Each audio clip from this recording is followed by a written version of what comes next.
Levine Accident Attorneys. Call 904-600-4000. That's 904-600-4000. The sports world keeps spinning, and the local conversation continues. Now, Hacker After Dark on 1010XL.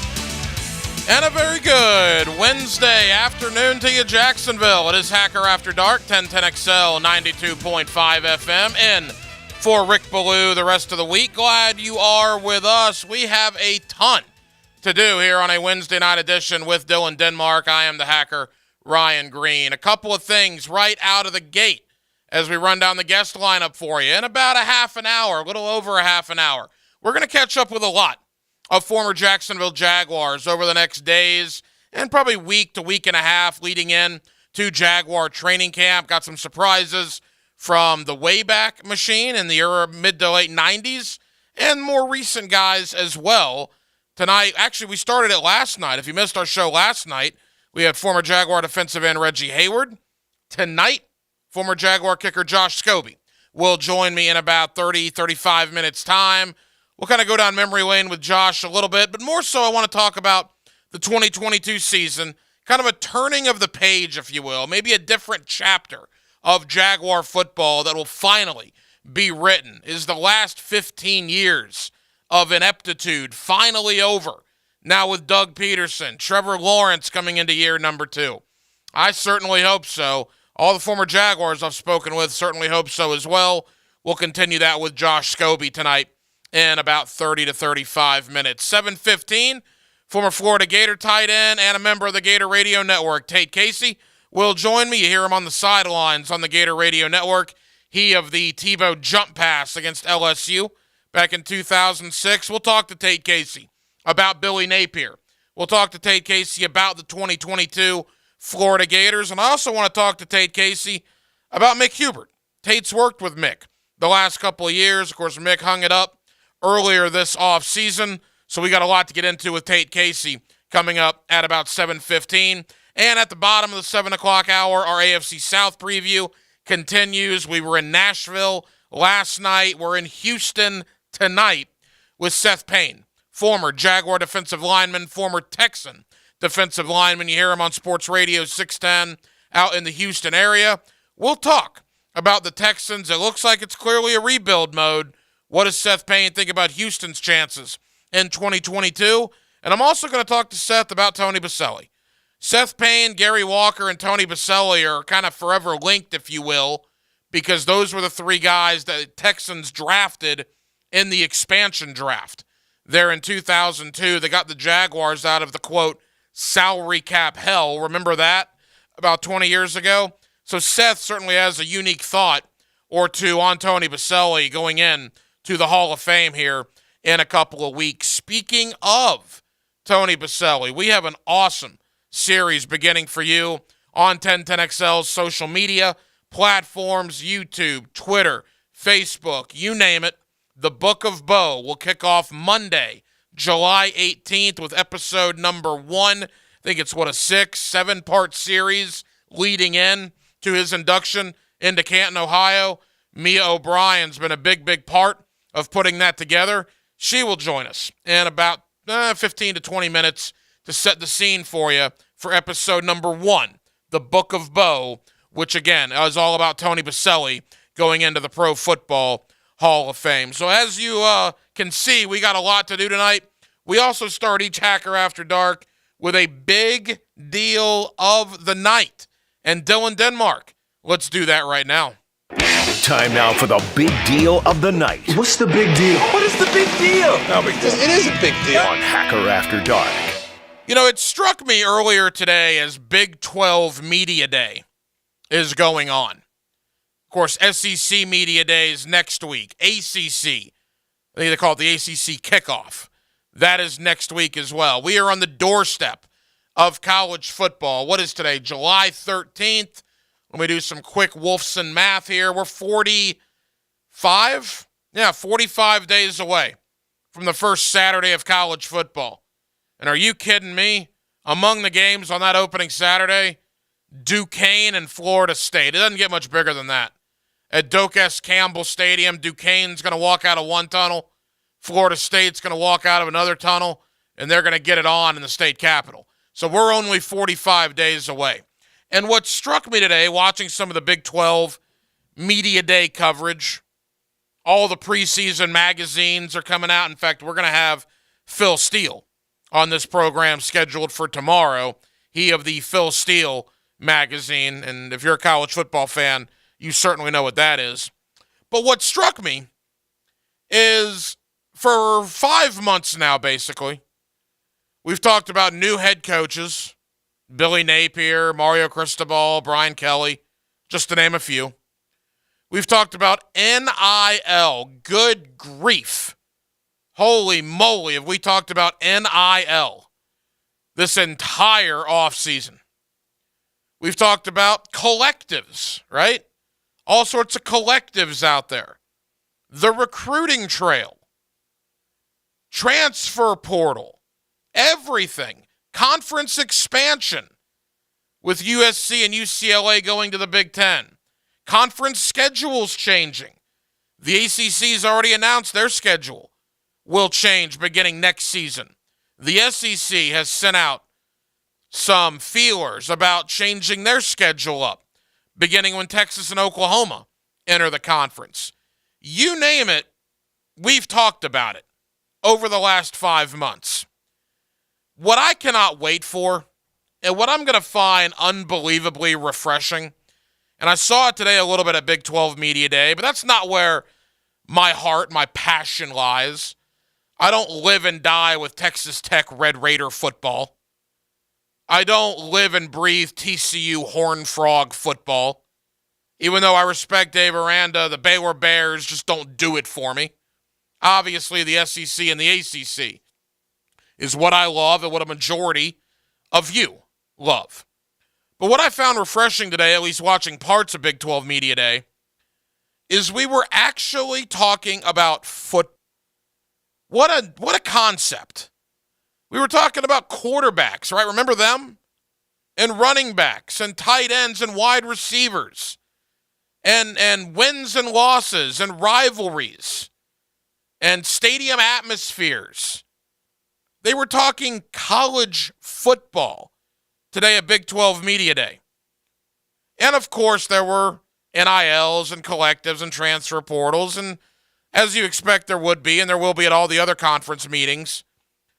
But for the 10 minutes that I was watching, I think it was Iowa State and maybe Kansas State, it was a couple of those teams, they were talking about how spring practice went and how summer conditioning has gone. And I was like, wow, we're actually talking about stuff that's going to happen on the field. It was just nice. Which got me thinking on the drive in today. I wonder if you are like I am. I just need a 3rd down and 6 at the 32-yard line. My needs are small, man. That's what I need. I need a cold beer, a hot dog or a hamburger, a lawn chair, and I need a tailgate in Athens or Tallahassee or Gainesville or Coral Gables. I need to make the walk into the stadium.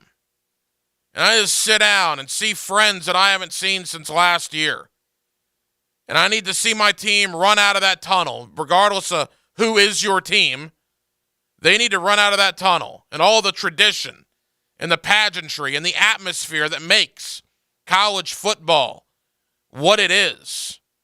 Whether you want to see Jordan Travis in Tallahassee, Tyler Van Dyke in Coral Gables, Stetson Bennett in Athens, or Anthony Richardson in Gainesville. Let's see what Napier can do in year one. Let's see what Cristobal can do in year one. Not on the recruiting trail, but on Saturday afternoons, playing college football. I just want to talk that. I'm so sick and tired of talking about things like NIL, collectives, transfer portal, conference expansion, and I understand those things are massively, massively important. And they will set the scene for what the future of college football is. But I think February to July has been more than ample time to discuss all that. at least on my show, I'm going to do my best when the season starts to not bring any of that stuff up, or as little of it as possible, unless something really big breaks. Once Media Days has arrived, it already has in the Big 12. As I said, SEC next week, ACC next week. Let's talk football, man. Let's talk about the projections. How about Florida? Projected to finish 4th in both Lindy's and Athlon. 4th in the SEC East. Gator fans, you love Billy Napier right now. You're going to love him if they finish 4th behind Tennessee, Kentucky, and, of course, Georgia. Of course, Billy Napier in year number 1, very little is going to be his fault. He inherited a rough situation. Now, he inherits a great quarterback, presumably. He inherits some talent. But many, many times this offseason, we've seen Billy Napier at that podium talk about the dreaded, I said I wouldn't bring it up, but Napier brought it up, so I will, have to get talent out of the portal. Why is he saying that? It's a lack of depth at Florida. I've had many college football analysts on Hacker After Dark over the last 3 months. Many former players that are now in the college football media. And whenever I bring up Florida, they always bring up the same thing. Bar none, it's the same thing. The schedule's hard. The depth is an issue. Those are 2 problems. Miami? People think Miami's going to be pretty good. Now, this is where I put on my SEC homer glasses. Miami's schedule is soft as tissue paper in a large, large majority of the schedule. A&M's a tough game. Clemson's a tough game. Outside of those 2, they play 3 directional schools in their first 4. Do you consider Virginia Tech a tough game?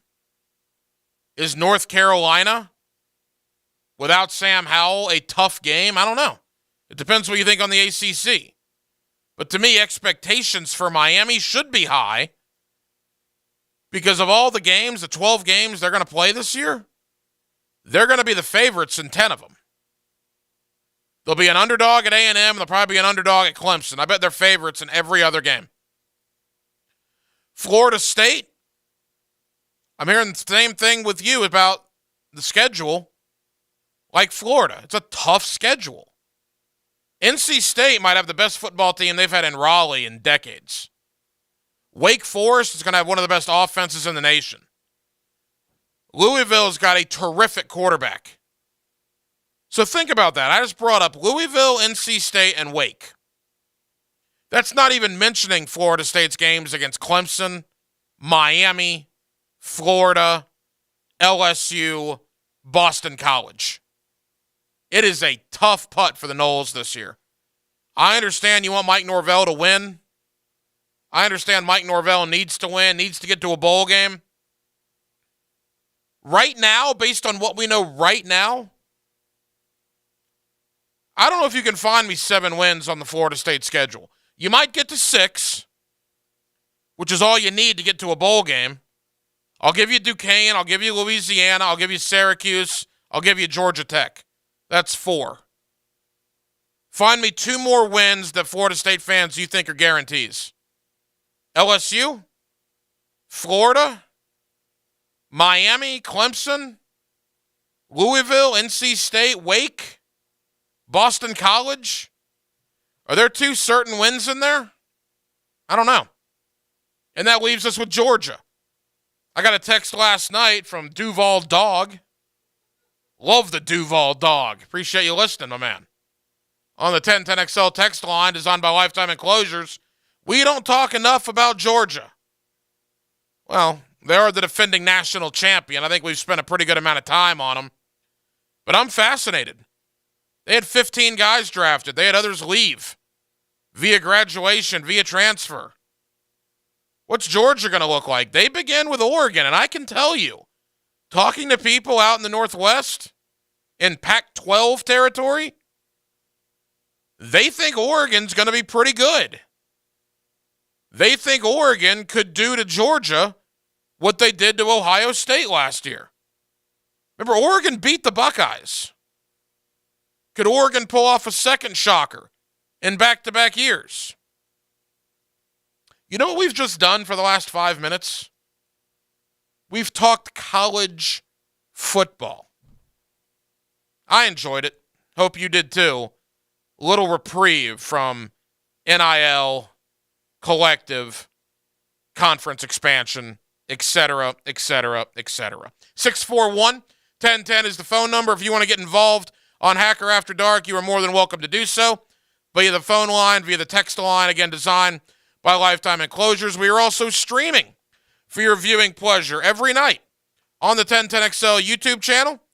Just go to YouTube, type in 1010XL. You'll see Hacker After Dark there every night. Be sure and like and subscribe while you're there. You can also watch on my personal Twitter, at Ryan Green 1010XL, at Ryan Green 1010XL. Former Jaguar kicker Josh Scobie, less than 20 minutes away. Coming up next, 1010XL has got a terrific series beginning Monday, July 18th, leading into Tony Baselli's induction into the Pro Football Hall of Fame in Canton, Ohio. The Book of Bo. XL Primetime's Mia O'Brien has done a lot of work with this series. We'll preview it next on Hacker After Dark. Giving Jaguars fans what you need to stay on top of your team every day. Ball! 1010XL, home of the Jaguars. Hi, this is Curtis Howes, used car buyer from Mercedes-Benz in Jacksonville. A lot of you already know me and wondering, why am I on your radio? Well, it's because I want to buy your car. That's right. The used car market has been crazy high for over a year, and you would be surprised at what your car is worth. It's easy. Just send me some pictures of your car, the vehicle identification number, and the current miles, and I will give you a quote. It's that simple. You can call me right now at 833-500-0059. That's 833-500-0059. Don't wait too long. These prices will not remain this high forever, and you don't want to miss it. Imagine kicking back with a cocktail and enjoying beautiful views of Riverside, the St. Johns River, and downtown. You can do just that from the rooftop bar at Black Sheep in historic 5 Points. Happy hour is Tuesday through Sunday from 4 to 7 p.m. For all you night owls, enjoy nightcap specials on Friday and Saturday from 10 p.m. to midnight. Snack on some delicious offerings from the bar menu like fried green olives or the famous Black Sheep burger. Make your next happy hour at Black Sheep. Estate cleanouts, hoarding cleanouts, old appliances, and even tools. There are tons of reasons why you or someone you know may need expert help clearing space. J-Dog Junk Removal will responsibly help you free up space. That means when they leave your place, it looks better. Whether it's you or a loved one that needs one type of cleanout at your home, trust the veterans at J-Dog Junk Removal. Veteran-owned and operated. Call 844-GET-JDOG or visit jdog.com. Did you know that for every inch of rain on a 2,000 square foot roof, 1,500 gallons come off the eaves of the roof? Call Clearwater Seamless Gutters and Drainage, and we'll design a plan using our Clearwater Seamless Gutters, and we'll connect those gutters to a Clearwater drainage system to solve your erosion and standing water issues. Clearwater Seamless Gutters. We can't sing a lick, but we sure are good at gutters. And drainage, too. SeamlessGuttersJacksonville.com. Did you know that July is National Carpet Cleaning Month? To celebrate, Zero Res offering 25% off all carpet cleaning in your home. Book online at ZeroResJacksonville.com or give them a call. Zero Res. You spell it forwards or backwards. Zero Res. It's the right way to clean. Hey, Jacksonville, I'm sure by now you've seen our bright green GFL trucks and containers throughout the greater Jacksonville area. We are an industry leader in solid waste and would love the opportunity to earn your business. We are committed to customer service, reliability, and have unwavering focus on safety. Whether commercial or construction, let us haul your waste away. Call 904-760-5880 to get a quote today. GFL, green for life. So we bid farewell to Goldie the goldfish as she journeys to that big pond in the sky. Amen. She's still there, Dad. What? Goldie's still there, Dad. Because Dad didn't have Roland Reese Plumbing clean the drains and sewer lines, this little pet funeral is going to take a long time. All right, we therefore send our Goldie once again to the appropriate place. She's still there. For this and all of your plumbing needs, 24 hours a day, call Roland Reese Plumbing at 260-7059 or click plumberinjacks.com. For window replacement, the only call you need to make is to Kohler Homes. Our installers are in-house employees, we have access to all the Florida-approved manufacturers, plus we offer special financing programs with no interest or payments till 2023. You'll love our culture, our consultants, and the entire experience. We want you to be a smart consumer and research who you're hiring. That's why at Kohler, it's full transparency, no agendas, and plenty of options. That's why we're Kohler proud, and you will be too. Visit KohlerHomesInc.com. Kohler Homes, the right choice. Every lawyer at Harrell & Harrell is part of Harrell & Harrell. It's about everyone that you have in the process to help that client. And using all of that, we have the size and the resources to take on any company, no matter how large. Offices, Jacksonville. This Date in Sports History is brought to you by Southeast Orthopedic Specialists. On July 13th, 1994, Tanya Harding's ex-husband is sentenced to 2 years in prison for the attack on American Olympic figure skater Nancy Kerrigan. This 1010XL 92.5 FM hour is powered by Anajar and Levine Accident Attorneys. Call 904-600-4000. That's 904-600-4000.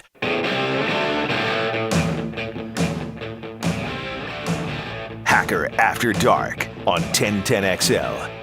He was really ticked because he didn't make varsity, and which I think was the best thing his high school coach, Sam Magana, could have ever done for him, because he thought he was big man on campus, but he was a little lazy and not really, doing that well on the football field. And Sam said, well, you're going to be on JV.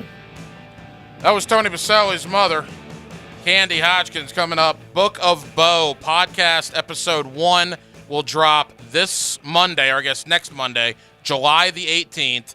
Mia O'Brien, our boy Graham Marsh, doing a terrific job on this. It is a 6-part series, 2 per week, leading into the enshrinement of Tony Baselli up in Canton, Ohio, at the Pro Football Hall of Fame. Let me bring in Mia O'Brien right now of 1010XL. Of course, you get her every day on XL Primetime. Mia, that's going to be a lot of fun. The Book of Bo, episode 1, Monday, July 18th. It is a lot of fun, Hack. I actually just gave it the green light. We are exporting it as we speak, and It will be available on our 1010XL podcast network, as well as on Facebook and YouTube Monday at 9 a.m. So I saw the trailer Yes. that was released, last week? Correct. And I told Graham, and let me tell you right now, that trailer is amazing. He's a very talented young whippersnapper, isn't he? Unbelievable. And you've interviewed, and I know what you guys have done in the weeks leading up to this, family members, teammates, opposing players. You guys have talked to, dare I say, dozens of people for this 6-part series that debuts on Monday. Yeah, and quite frankly, we couldn't get to everybody. It reached a point where we were kind of up against it. Our goal with this podcast, Hack, was to ensure that the final episode dropped while we were in Canton as part of the Hall of Fame weekend. And so, it's going to be funny because we got a lot of people that now are calling and they're like, wait, I want to be a part of it. But it's been a huge undertaking. I cannot thank Graham enough. He literally, as Dylan was just, laughing at over there, he's literally been locked in a dungeon. I let our management here at 1010XL know yesterday. I'm like, he is excused from all meetings. He is to just be in the dungeon in our office. Today we had the lights turned off too. So we are literally in a dark room over there getting this 3-hour cumulative project complete. And it's something else. To take you behind the curtain, take you behind the radio dial. Obviously, I'm in for Baloo this week, so I'm in a couple hours early. So I get to see people that I don't get to see, normally. And I'm going to see Graham and Mia, and the door is shut. It says, "Do not disturb, editing in progress." Oh, I told everybody here. I sent an email to all of our managers. I said, I'm putting a sign up. I don't want anybody disturbing because I know it stinks. And for anyone out there that's edited video before, you know that it can be a grind. So Graham, even just now, he was like, I need to leave the room. I need to go for a walk. I'm like, do that. But then, unfortunately, we got to come right back and we got to do the next episode. So it's been something, but we both know that it will be a very, very rewarding final product. I can assure you, after just watching episode 1, it is unlike anything that has ever been done in this media market before. All right, so I want to get to the 6-part series in a second, and we're going to mention this a couple of times. So Monday, July 18th, 9 a.m., yes. right? Where can people go? What is it, Mia? Is it a documentary? Is it a podcast? Kind of explain that. Yes, that is the $1 million question. It's kind of like everybody that's still asking 3 months in, why did Mia O'Brien leave TV for radio? This is now the second question I get asked. Is it a podcast or is it a documentary? We keep going back and forth. We can use both names because they're both accurate. It is a visual podcast, synonym, audio documentary. Ah, okay. Imagine a documentary, a story that you can listen to in your ear. If you do want to watch it like a movie, you can also watch it like a movie, a la The Last Dance. I know when Graham has been editing, that's what he has in his mind. And so for those of you out there that are familiar with the ESPN documentary on Michael Jordan, similar to that, 6-part documentary. If you watch it all together on YouTube, it's going to play like a 3-hour documentary. If you listen to it, it's going to play like a 3-hour podcast. And part of our vision when we came up with this idea, Hack, was that we were thinking when people are driving to Canton, when they're flying to Canton. If you're not going to Canton, but you want to get in the Hall of Fame spirit, if you want to learn more about Tony before he goes into the Hall of Fame, this is your prime opportunity to do so and to get into the spirit of Hall of Fame season. So in again, Mia O'Brien here with us. So in the sense of the Michael Jordan documentary that ESPN did, they started early in his career, kind of went through the later parts of his career. Is that the idea with the Book of Bo? Are you going to start early on with episode 1? And it'll obviously end with him getting inducted into Canton? Absolutely. We are starting. Episode 1 is called Colorado. You're going to sense a trend as you're going through all the episodes, what kind of how we've identified each chapter, each episode. But yes, the first episode that's dropping on Monday, again, 9 a.m., wherever you get your podcasts, as well as the 1010XL YouTube and Facebook channels. That one is primarily about Tony's life growing up in Colorado as a youngster. We obviously have his mom featured in it. We have his high school coach. We have some of his high school teammates featured in it, talking about his journey from a guy who wanted to play quarterback up until he was a junior in high school. Wow. To who he is today, which obviously then that continues in the episodes to follow. But I do want to give a shout out, the inspiration for this, and if others, listeners out there have listened to it, then maybe you're a little more familiar, or maybe you want to listen to this so you kind of have an idea. Tyler R. Tynes, when he was with The Ringer 2 years ago, he did the Cam Chronicles, which was an audio documentary of Cam Newton's life. And he divided it into 6 episodes, and each episode was a chapter of Cam Newton's life. He's the narrator there. For the Book of Bo, Dan Hicken is the narrator. We felt that was pretty appropriate because no one knows him better than Jeff Prosser, perhaps, but Jeff Prosser is also featured in the Book of Bo. So at least for the people in this building. So we figured Dan would be the ideal narrator. So you will hear Dan's voice. You do hear my voice as well, just for promotional purposes. But yeah, it's Dan's voice. So it's like a narrator. You'll hear the sound bites. He introduces each character. So just imagine you're listening to a documentary in your podcast form, or if you want to watch the video form, you certainly can do that as well, considering Graham is currently locked away in a dungeon working on it. I don't know, I see him pacing back and forth in the hallway here. Maybe he's completing one of those walks. Couple more from Mia O'Brien. Again, on Monday, July 18th, 9 o'clock, the Book of Bo, episode 1. Not to give too much away, but as you've been putting these series together, biggest surprise that you found out about Tony Boselli? Thing you didn't know that caught your eye? Anything along those lines? I don't want to give too much away because obviously we're very excited for episode 1. Again, we're exporting it as we speak. It'll be available on all our different platforms. But you guys are going to want to tune in to episode 2 next Friday. Episode 2 is about Tony's time at USC. Mm-hmm. And let me just tell you, the story of how he met his wife, the lovely Angie Pacelli, is incredible. Like, it is one of the funniest stories, and then her realization of who he was, you have to listen to it. And she is so funny and so animated in the interview. That's one that you will want to watch on YouTube solely because of how animated she was telling me the story of when she realized who she was dating. All right, now let's kind of lay it out, Mia. It's hard to believe. By the way, I thought about this today. Tomorrow is 3 weeks until the Jaguars play the Raiders at the Hall of Fame game in Canton, Ohio. I can't wrap my head around it. They are 3 weeks away from a preseason football game. That is just nuts. So Book of Bo episode 1 on Monday. Are they going to go Monday, Friday, Correct. Monday, Friday, Monday, Friday? That is the plan. So yes. 6 episodes. So if you're a weekend podcaster, if you want to wait till Friday and listen to 1 and 2 together, you can. If you want to hit number 1 on Monday. If you're somebody that likes your podcast for the commute, maybe you wait and you do the Friday and the Monday, episode 2 and 3 together. There's options for everyone. It'll be fun. Mia, you're doing a great job with it. We cannot wait. July 18th, episode 1, The Book of Bo, 9 o'clock. One more time, where can people go see it? Yes, you can get it wherever you find your 1010XL podcast. So Spotify, Apple, the app. Find them there, just where you would find, Death, Taxes, and Duval, Gator Bites, wherever you would find those podcasts. Go there for it. Or you can get it on the 1010XL YouTube channel as well as the 1010XL Facebook page. Mia, we appreciate it. Thank you, guys. Mia O'Brien, you get her every day on XL Primetime. And, look, I've talked to a lot of former Tony Baselli teammates. I'll go ahead and tell you, over the next couple of days, whether it's Aaron Beasley, whether it's Fernando Bryant, guys of that sort, a lot of former Tony Baselli teammates to come on, talk about Tony. Seth Payne tonight, even though we're talking about the Texans with Seth, certainly wanted to ask him about Tony Baselli. Everybody across the board fired up, not only for Tony, but for the organization and for the city. I mean, when you think about it, and you think about the Jacksonville Jaguars, Tony Baselli going into the Hall of Fame, top 5, right, moment in franchise history. I think November 30th, 1993, when the city was awarded the team, that'll always be number 1. Because without November 30th, 1993, nothing else is possible.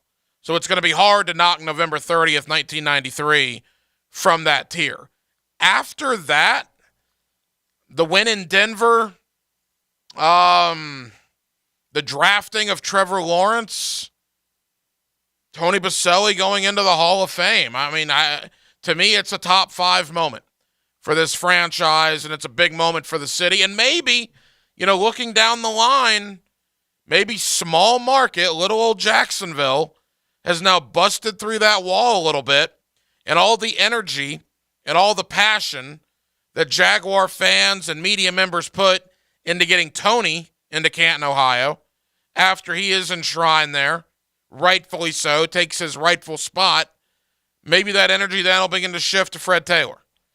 Fred Taylor needs to be the next Jaguar that goes in the Hall of Fame. Do you realize on the all-time rushing list, everybody ranked above Fred Taylor, or everybody that has more rushing yards than Fred Taylor, is either in the Hall of Fame or will be when they're eligible? Fred will be the first guy on the list that's not in the Hall of Fame. I think he ranks 17th all time. So, does Baselli's enshrinement maybe open the door for a guy like Fred Taylor? I hope so. That'd certainly be great to see 2 guys in, but we'll take what we got right now, and we got Tony Baselli going into Canton, Ohio in just a matter of weeks. Again, 3 weeks from tomorrow is that Hall of Fame game in Canton. And the Book of Bo, as Mia just said, episode 1 drops next Monday, July 18th at 9 o'clock. Speaking of the Jacksonville Jaguars, let's catch up with one of your favorites. Josh Scobie was a terrific kicker here in Jacksonville for many, many years. He is still very active in the community, and he is a Duval till we die Jaguar fan. Now in his retirement, we'll talk to Josh Scobie about the Jaguars, about everything that transpired this offseason. That's next. Hacker After Dark on a Wednesday in for Rick Ballou, and we're glad you're with us, Jacksonville. Another sizzling summer on the First Coast. That's the sound of sunshine. Keep cool with 1010XL. Mia O'Brien here. Have you seen the duck around town? No, not just any duck. I'm talking about Duck Duck Rooter. In just 3 years, they've grown into one of the largest plumbing and septic companies in Florida. And their hardworking team is based right here in Jacksonville, FLA. From septic tank pump outs, septic inspections, drain field installations, sump pump repair, they do it all. And they are the only master septic contractor on the First Coast. So when you're stuck, call the Duck, 904-862-6769. Golfers, are you ready to break out the clubs? World Golf Village awaits with 36 holes of championship golf at the Slammer and Squire and King and Bear. Split up your week with a round after work, or make it the highlight of your weekend. With dynamic pricing and online booking, you can be sure you're getting the best deal. Book your tee times at golfwgv.com for best available rates. golfwgv.com. Hacker here for my friends at Xfinity. Well, get the speed you need at a great price. It's also the fastest internet on the largest gig speed network. In fact, Xfinity gig speed internet is available to 99% of their footprint. You can also enjoy all your favorite apps. They're all in one place. That's with the Flex 4K streaming box that's free with your Xfinity internet. You can stay connected on the go with over 20 million secure Xfinity Wi-Fi hotspots nationwide. And Xfinity's internet service brings your entire experience together by connecting other services like xFi, Advanced Security, Xfinity Flex, and more. This is based on Xfinity's fastest available download speeds, not available in all areas. Performance may be limited by customer's device configuration. Go to Xfinity.com. Call 1-800-XFINITY or visit an Xfinity store today. Jacksonville for the very best. Get hooked up with the good folks of Xfinity. This is Keith Catlin for Catlin Truck Accessories, and we are so blessed to be in business for over 100 years. Over 100 years of the best product and customer service means you can count on Catlin. From Roll and Lock bed covers to Lear toppers to cam locker toolboxes, Catlin Truck Accessories has you covered when it comes to your truck or van. We do those too. Got a fleet of vehicles? We can outfit them all. Who can you count on? Count on Catlin. One name, one location, 100 years. You can count on Catlin. Jimerson Burr is a full-service, Florida-based commercial law firm that has experience and capabilities to handle any legal issue a business is confronted with. Learn more about what they can do for you at jimersonfirm.com. When you have an orthopedic injury and need a specialist, I highly recommend Southeast Orthopedic Specialists. This is Dr. Kevin Murphy with Southeast Orthopedic Specialists, where athletes are treated like a pro. If you're in need of orthopedic care, call us today. We genuinely appreciate our patients and look forward to helping you. Online at se-ortho.com. Where everyone is treated like a pro. Relieve pain and get back to life. SOS. Southeast Orthopedic Specialists. Tailgaters Parking presents The Henpecked Husband. Hey, do you know what time it is? Time for what, dear? Time to go buy our season parking at Tailgaters Parking again. Oh, yeah, of course, dear. You know, we don't even have to go to the game because we can tailgate all game long right in the Tailgaters parking lot. I guess so, dear. Tailgaters is the best place to tailgate for every game. I know, dear. They've got a covered pavilion, assigned spaces, clean restrooms, a full bar and restaurant. Yes, dear. And they're right across the street from the stadium. Yes, dear. TailgatersParking.com. Find your why in your next career move at the First Coast YMCA. Everyone can get involved and make a difference in your community at the Y.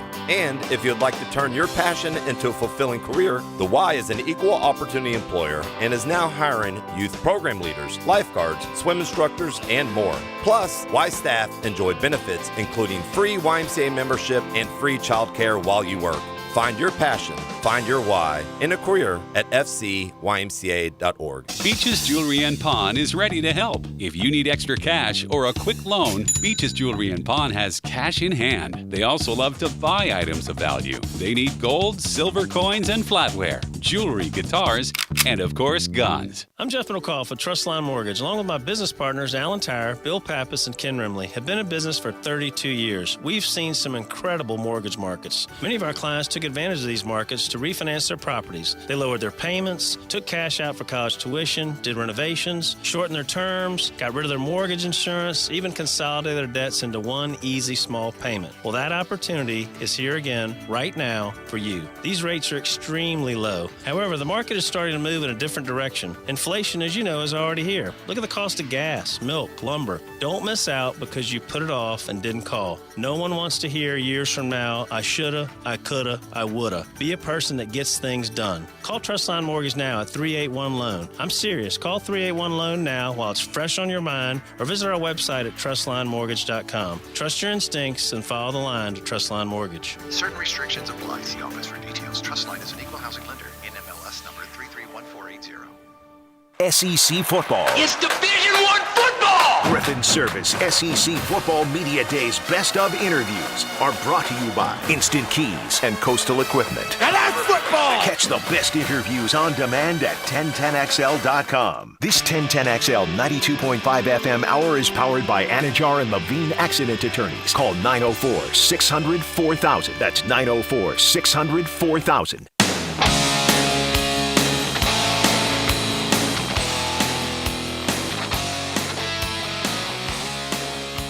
This is Hacker After Dark on 1010XL. Now, another interview on the Farah and Farah phone line, brought to you by the accident attorneys at Farah and Farah. Back here on 1010XL and 92.5 FM in the city of Jacksonville.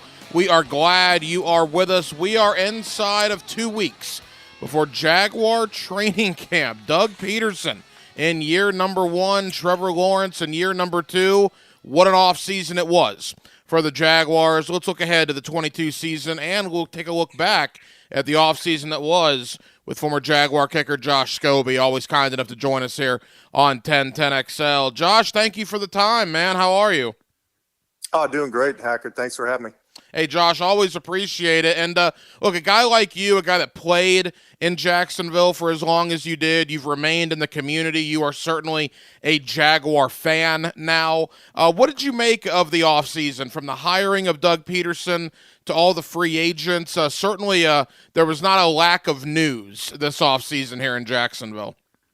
I thought it was very good, especially the hiring of Doug Peterson, because I felt like we needed someone to come in and immediately have stability of previous regime, and how everything turned out with that one.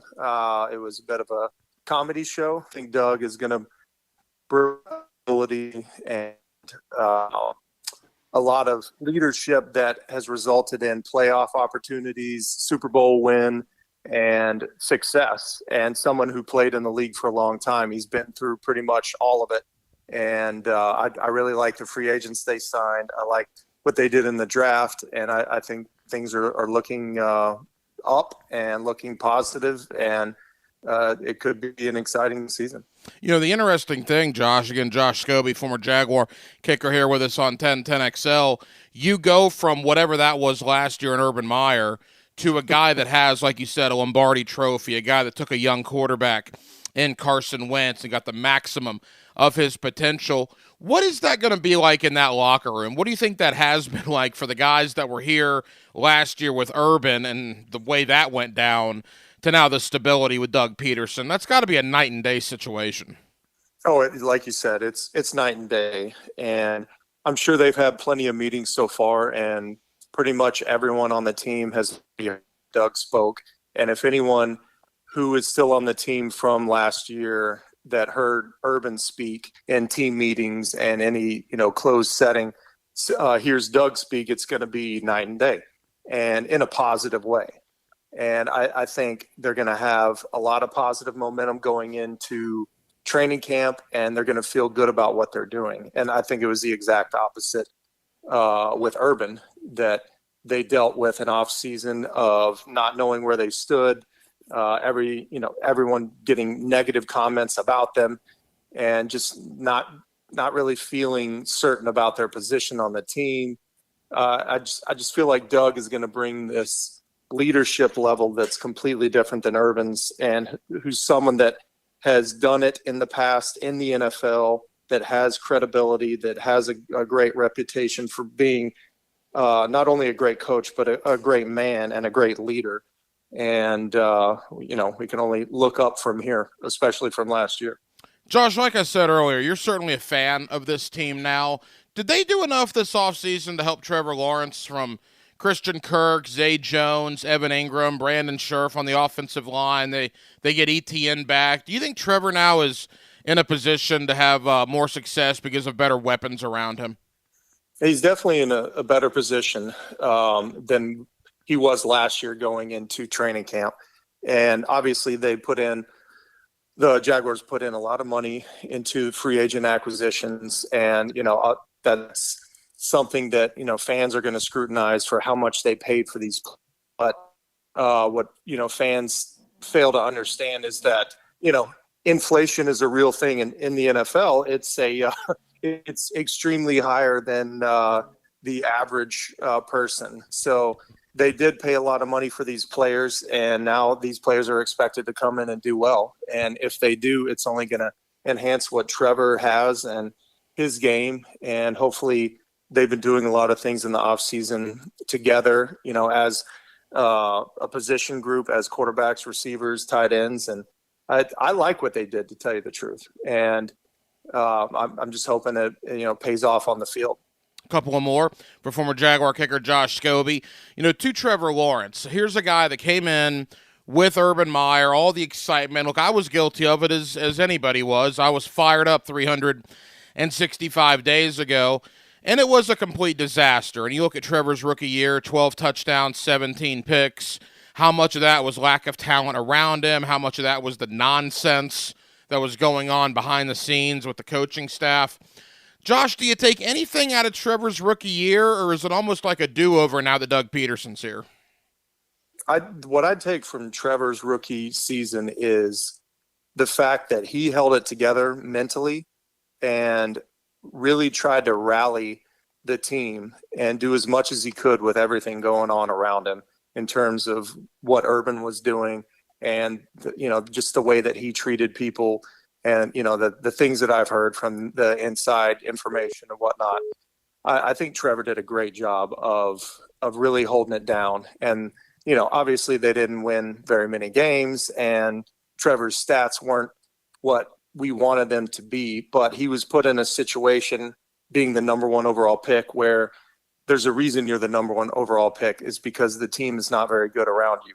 And I think they've improved on the team as a whole, and it's only going to get better in the coming years. Hopefully with leadership at the helm, and we just go from there. But I think Trevor he has the right mentality for this position because I've seen different, first round quarterbacks that don't have that mentality, but he definitely has it. Josh Scobie, former Jaguar kicker here with us on 1010XL. You were a part of the 05 team that went to the postseason. You were part of the 07 team that went to the postseason. In fact, you made the kick to beat Pittsburgh there on Wild Card Weekend. So you certainly experienced winning here. A lot of the young guys that have been here 3 and 4 years know only losing. I mean, loss after loss after loss. Trust me, as a guy that does the postgame show, it gets exhausting for me. I can't imagine what it's been like for the players. Is that easy to kind of flush out of your system, to change your mind into a winning culture, if you will? No, it's not easy, really. I mean, if you go through a year after year after year, like I did, and, like Mercedes Lewis did, Brad Meester did, guys that played here for over a decade, it's hard to get that out of your mind. And eventually you get to the point where you're just complacent and you're just worried about yourself.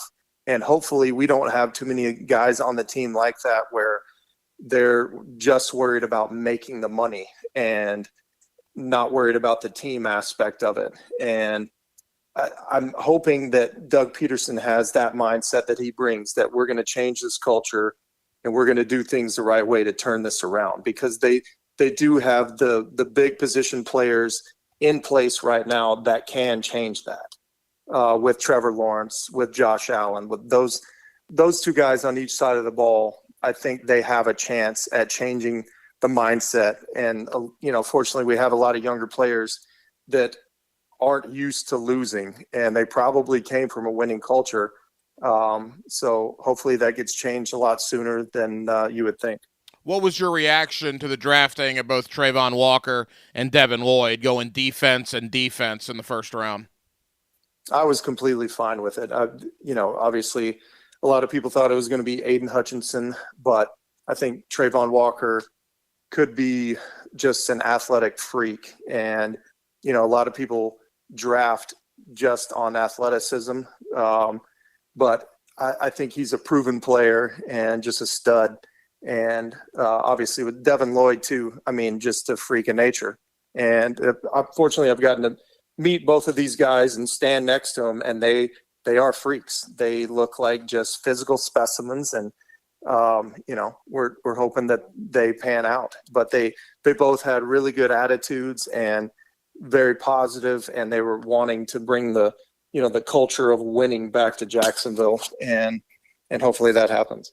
Former Jaguar kicker Josh Scobie. What the Jaguars have lacked at many, many positions through their history, kicker has not been one of them. They went from Mike Hollis directly to you. After you, there was a little bit of a lull there, but then Lambo arrived on the scene. But man alive, Lambo, we know the situation there. He's no longer with the organization. Matthew Wright comes in, Josh, and I thought Matthew Wright was pretty good last year. So one of the biggest, I guess, surprises to me was they just flat out cut Matthew Wright before OTAs in the month of May. What was your reaction to that? And now they're going to have a couple of guys battling in camp, included an undrafted rookie in Mavis, who admittedly was one of the best in college football last year, but certainly some questions at the kicking position coming into this season.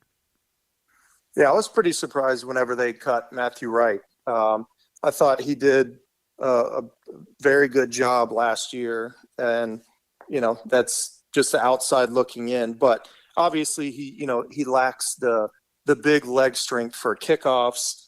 Even though he had done really well in long field goal attempts, I'm assuming that the special teams coach has looked at the tape and based his opinion off of the fact that Matthew Wright's leg strength is not very strong, and he just wanted to get other guys in here that have a little more power, and that's just what I'm assuming. So, I mean, it's not surprising that happened, but it was still a little alarming. But I guess, we'll see how it goes. Josh, at the end of the day, again, you were a part of winning teams for this franchise. I remember you traveled to New England in 2017 for the AFC Championship game. I want so desperately for these fans to be able to experience winning, because we always talk in this city about the 1996 team or the 1999 team. Well, good grief. If you're, 30 years of age or younger, you probably don't even remember 1996 or 1999. Your only memory of consistent winning is maybe a little bit in 07 and then certainly in 17. The fan base, and you can speak to this because you obviously hang out with them, they need something positive to happen with this organization. And you hope last year was rock bottom, and now Doug Peterson and Trevor Lawrence can kind of help this organization crawl out of whatever hole they've been in now for the better part of 15 years.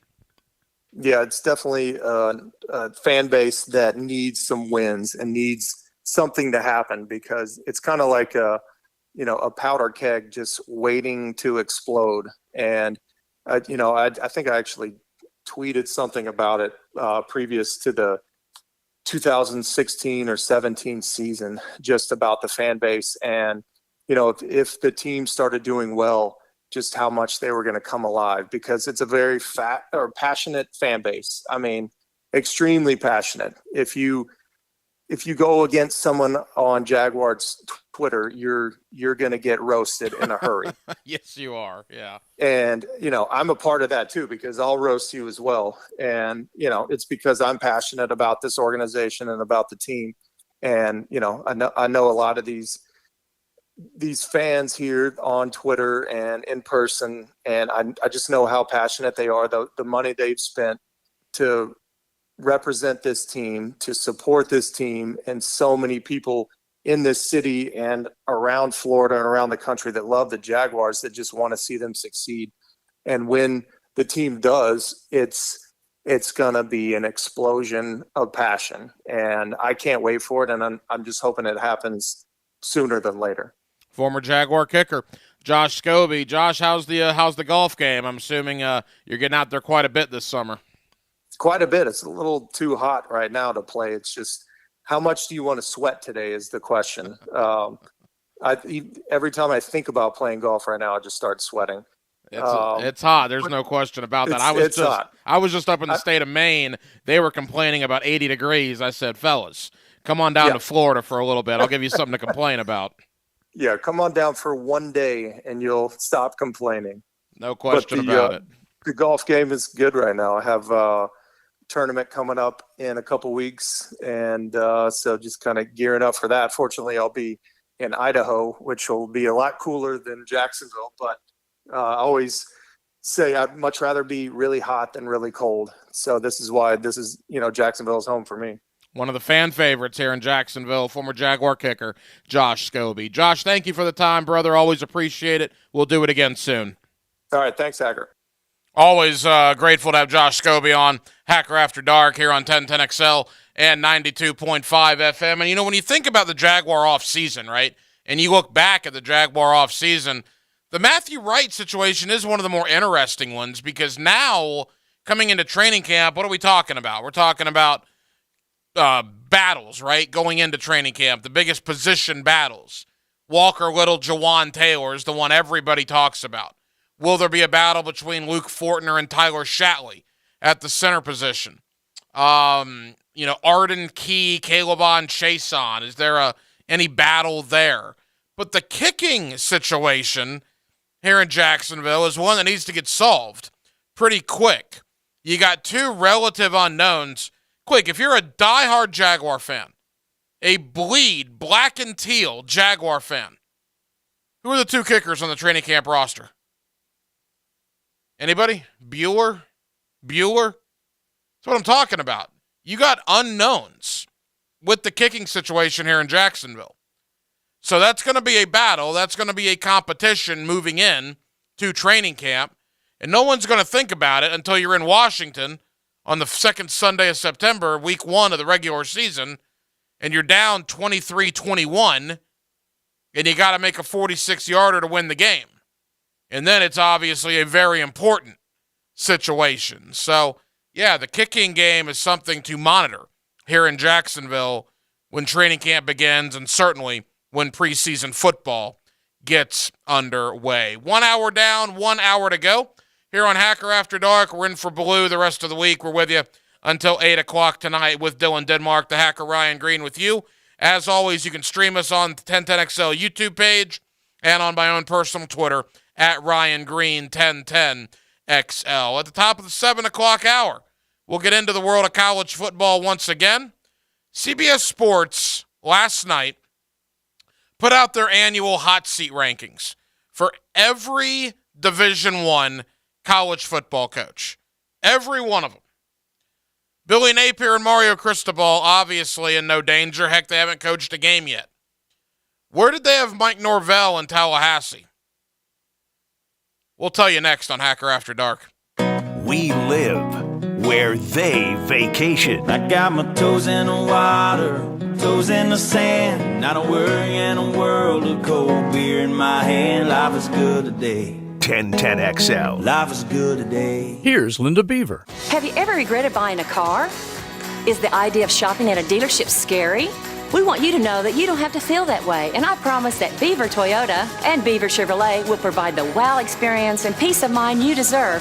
We believe that taking care of our team, our customers, and our community is more important than anything. So give us the chance to earn your business and join our 50,000 plus and counting wowed customers. You won't regret it. See you at Beaver Toyota in St. Augustine or Beaver Chevrolet in Jacksonville. We're here to wow ya.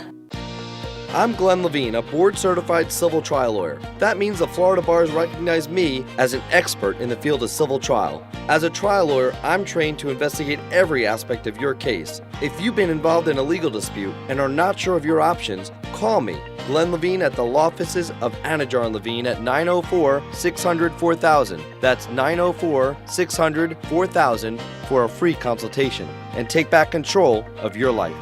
Office in Jacksonville. Baloo here for Smunez Vision. Why Smunez Vision? Well, I've been with Dr. Neil Smunez now since I got back to Jacksonville in 2006. 37 years of experience he has. Smunez Vision is a family organization that focuses on personal high-quality medical and surgical eye care. Dr. Catherine Smunez is fellowship-trained in cornea and cataract surgery and all refractive surgery. Combined, that's 30 years plus in laser eye surgery. Visit SmunezVision.com today. Care you can see. In 1921, U.S. Marine Corps surgeon Dr. Robert McKeever established the first urologic practice in Florida, the McKeever Clinic. I'm Dr. West. 100 years later, we continue to carry on his life's work in providing complete urologic care in Jacksonville. We have 13 board-certified urologists with many areas of expertise to provide the highest level of care for both men and women. Visit McKeeverClinic.com to learn more about how we can help. McKeever Clinic, innovators in urologic care since 1921. A lot of companies will tell you they're the best. At Custom Tree Surgeons, they show you every time. Custom Tree Surgeons has built an all-pro team. Every tree service professional has years of experience, continually trained and certified. They know what, when, and how to handle any job. It gets done efficiently and quickly by a team of experts. So for tree trimming, removal, stump grinding, and emergency services, forget any name other than Custom Tree Surgeons. There is no job they can't do better. Go to our website, CustomTreeSurgeons.com. That's CustomTreeSurgeons.com, and let them show you how the job is supposed to get done. It's summertime, and nothing beats fresh seafood and sunshine in Crescent Beach, Florida. Chris here with Safe Harbor Seafood, and I want to invite you to take a short trip to Crescent Beach and come eat the freshest seafood in Northeast Florida. The views are awesome, but the seafood is what will keep you coming back. Don't forget Safe Harbor Mayport either. Both locations serve only the best daily. So plan that date night or a day at the beach at Safe Harbor Crescent Beach and come see what everyone knows. We here at Safe Harbor only serve the best. WJXL FM, Jacksonville Beach. Hicken here for Roof It Right. You know the drill. Hey, that's our show. Don't let anyone touch your roof until you got a quote from my friends at Roof It Right. Storm season right around the corner. Get prepared now with an inspection from Jacksonville's Master Elite Roofer, and sleep easy knowing your home is protected by the area's best materials and best warranties. There's a lot of roofers here in town. Roof It Right is the company I trust. Schedule your estimates today at roofitRightFL.com. That's roofitRightFL.com, and see why your friends and neighbors say Roof It Right so you can sleep at night. I'm here with Clayton Bromberg of Underwoods. If you're going to buy an engagement ring, how much should you spend? Frank, that's a question we hear a lot, and the guideline most often used is the equivalent of 2 months' salary. But I'll say this, the price you pay for a diamond is directly related to its beauty. If you want a big, cheap diamond, I'll guarantee you it's poor quality, and that's not what we carry at Underwoods. If you want a diamond of fine quality, cut to the right specifications for maximum beauty, not maximum weight, that's the kind of diamond we have at Underwoods. You see, when somebody's been married for a long time, they don't always remember what they paid for their engagement ring. They probably remember the sacrifice they made to pay for it. And when you consider that a diamond engagement ring will be worn every day for the rest of her life, most people will agree that a really fine quality diamond ought to be considered. That's what we specialize in at Underwoods and have since 1928. That's Underwoods in San Marco, in Avondale, the Shops of Ponte Vedra, Underwood Jewelers. Hey everybody, it's Mike Dempsey. Obviously, the summer temperatures are already here, and if you're like me, you want that oppressive Florida heat to stay outside the house. That's why I'm such a fan of Pella Windows and Doors. By now, we know that windows are the #1 way that heat gets in and the cold gets out. So when you're ready for the stylish design and energy efficiency that comes from Pella Windows and Doors, we invite you to visit their showroom on Phillips Highway next to Tesla, or find them online at PellaJacks.com. Get recruiting tips and advice from area coaches, pros, athletes, and their parents. Plus better ways to train as B3 bettors Jerry and Sanders and A.D. Roberts host the Amateur's Edge Show, Saturday from 11 to noon on 1010XL. This 1010XL 92.5 FM hour is powered by Anajar and Levine Accident Attorneys. Call 904-600-4000. That's 904-600-4000.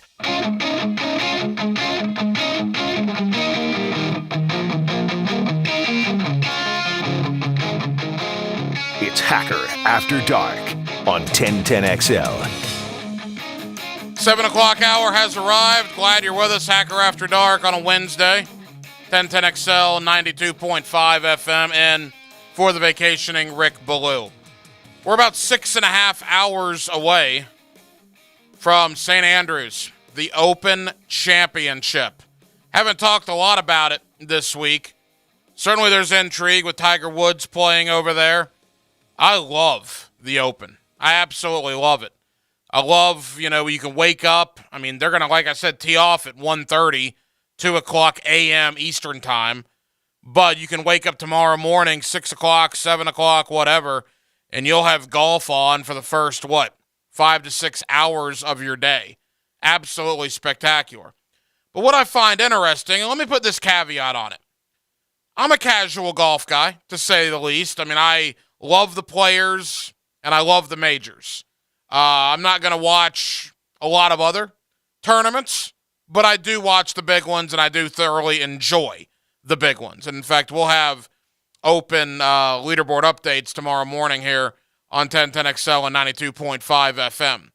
But Denmark, correct me if I'm wrong, and maybe it's because it's across the pond, Or maybe it's because everybody got it off their chest a couple weeks ago at the United States Open. But aside from Tiger Woods yesterday, I haven't heard a whole lot about the LIV Golf Tour this week. And that was a gigantic talking point during U.S. Open week. Tiger did not play at the U.S. Open, so this is the first opportunity he's had to sound off on it, and he did. So there's certainly been some conversation. But I wonder, Denmark, as we go along, as days turn into weeks and weeks turn into months and majors come and go, how much of a talking point LIV Golf will continue to be, because it doesn't seem as prevalent as it was a few weeks back. Yeah, well, at the U.S. Open, it was new and fresh. So, I mean, it was the newest thing, and there was still some speculative on some players if they were going to leave or not. Now we kind of pretty much know who is in the PGA Tour and who's playing LIV Golf, but I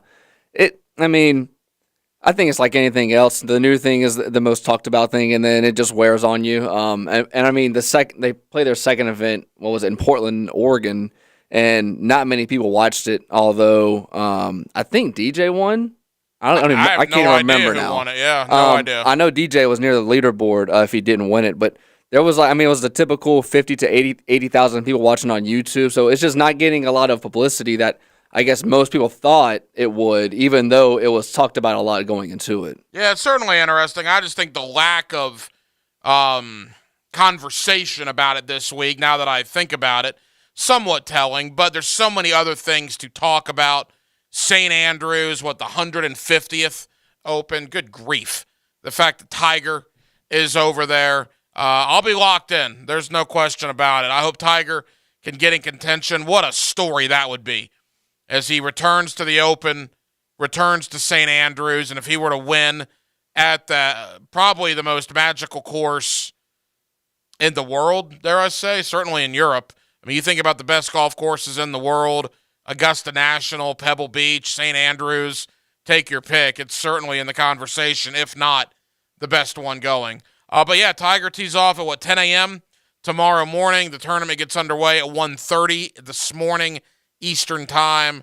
So let's hope we have some competition, and let's hope Sunday it comes down to the wire and gives us some terrific golf theater. One of the interesting things coming into the college football season is we'll be joined by Tate Casey, former Gator tight end. You hear him now on the Gator Radio Network as the Gator sideline reporter. He's about 10 minutes away. Billy Napier, Mario Cristobal. So much conversation about those two guys. Recruiting, staffs they've put together. Neither one has coached a game yet at their current job. So obviously they are in no jeopardy whatsoever. But CBS Sports did come out with their annual hot seat rankings, where they list all 131 Division I college football head coaches, and they give you a list 0 to 5. Who's in the most trouble, who needs to win, or they're going to get fired. The 0 score is untouchable. Very few have the 0 score. One does. His name is Nick Saban, among very, very few that are untouchable. And as you go up, 1 is safe and secure, 2 is all good, ... for now. And then you get to number 3. And the reason I'm stopping at number 3, that's where Mike Norvell is at Florida State. Now, in last year's list, same list, CBSSports.com, Mike Norvell was safe and secure. Fast forward to today, 365 days later, Mike Norvell is now at a number 3, according to Dennis Dodd of CBS, which is pressure is mounting. Yeah, I would say it probably is. When you're at a school like Florida State and you haven't gone to a bowl game in back-to-back years, I would say pressure is mounting. And you go back to Willie Taggart's tenure at Florida State, it has been some down times. They have not been this bad for this many years since, I believe, the mid-1970s. We're in the 45-year range for Florida State football since they've been this bad. So what does 2022 hold for the Seminoles? Well, Norvell, I believe, is on a little bit of a hot seat. Now, I've had a lot of people in Tallahassee tell me that barring an absolute catastrophe of epic football proportions, it's not really going to matter what Mike Norvell does because financially Florida State's just not going to fire him because of the Jimbo situation, the Willie Taggart situation, what they paid Mike Norvell. I wonder if that's true. I wonder how bad it would have to get. And by the way, I don't think it's going to be a catastrophe at Florida State. I would expect them to be in that 6 or 7 win range. But let me just throw this at you, Seminole fans. And the reason this was brought to my attention, I had Mike Huguenin on last night from On3.com. Does a great job covering college football. Florida State's going to beat Duquesne opening day. Here's their next games. LSU and New Orleans. Are they going to win that? Are they going to go to Louisville and win on a Friday night? Boston College at home. Wake Forest at home. Might have the best offense in the conference, certainly. NC State on the road. Clemson at home. Let me repeat that. LSU, Louisville, Boston College, Wake Forest, NC State, Clemson. Whew! For an ACC schedule, that is tough. So I feel for Florida State and Mike Norvell. They need to win this year. They know they need to win this year. That is a hard schedule. Could they really start 1-6 or 2-5? Who are they going to beat in those first 6 games other than Duquesne? We'll talk more about it in the coming days and weeks. 641-1010 is the phone number. Let's shift gears to Gainesville. Tate Casey, former Gator tight end. You hear him on the Gator Radio Network as their sideline reporter. Let's talk Anthony Richardson. Let's talk Billy Napier. Let's talk Gator football with Tate Casey. That's next on Hacker After Dark. There's something special about radio play-by-play. Always has been. In Jacksonville, your place for play-by-play is 1010XL. When you hear Honda, you think safety, quality, value. Now think fuel economy. Don't settle for anything but the best. We invite you to compare Honda to all other brands. Remember, only a Honda is a Honda. Visit your local Honda dealer. We're dealing.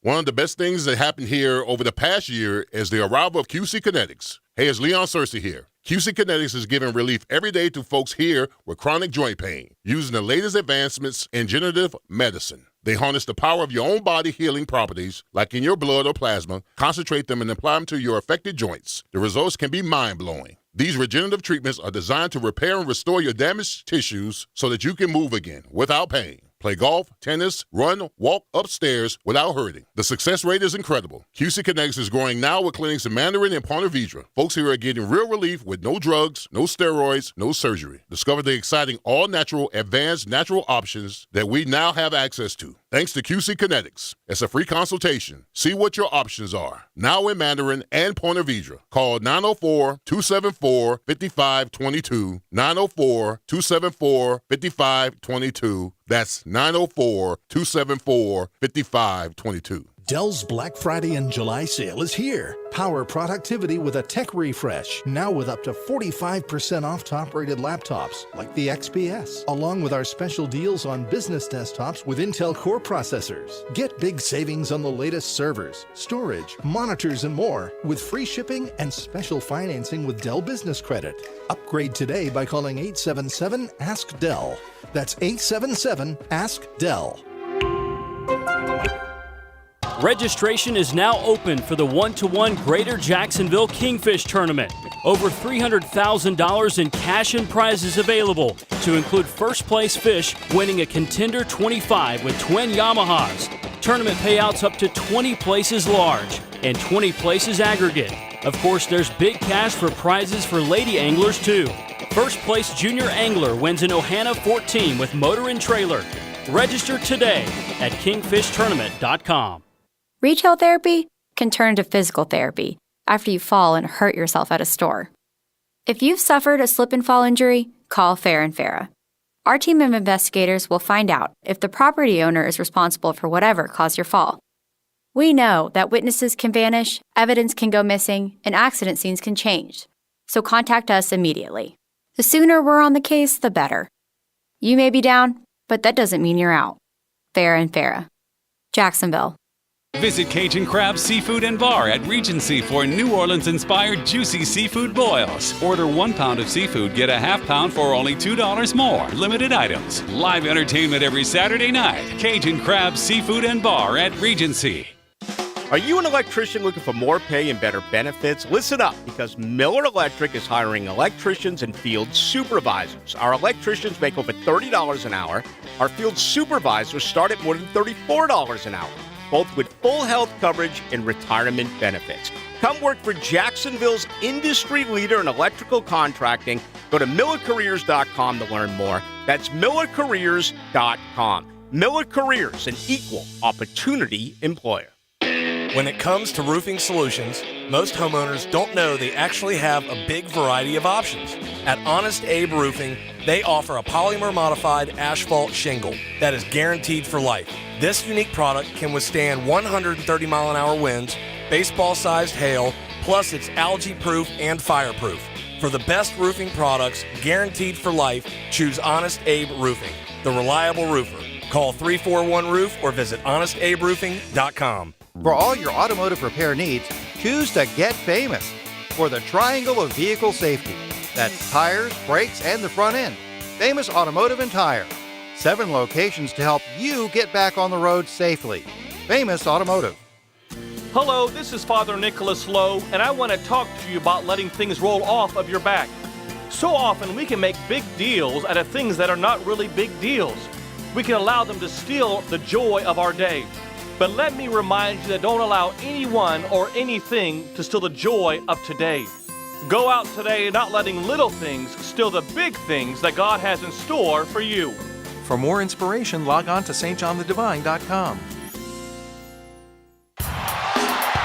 We've all seen great overtime games and thrilling finishes, but when it comes to having a big time, knowing when to say when is key. Budweiser reminds you to win the day and night by designating a driver. That's a victory every time. This Date in Sports History is brought to you by Southeast Orthopedic Specialists. On July 13, 1994, Tanya Harding's ex-husband is sentenced to 2 years in prison for the attack on American Olympic figure skater Nancy Kerrigan.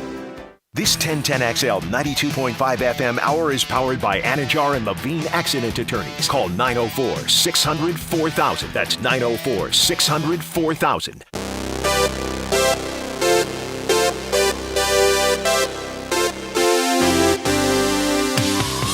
It's Hacker After Dark on 1010XL. Now, hello. Another great guest on the Farrah and Farrah phone line. Brought to you by the accident attorneys at Farrah and Farrah. Back here on 1010XL at 92.5 FM in the city of Jacksonville.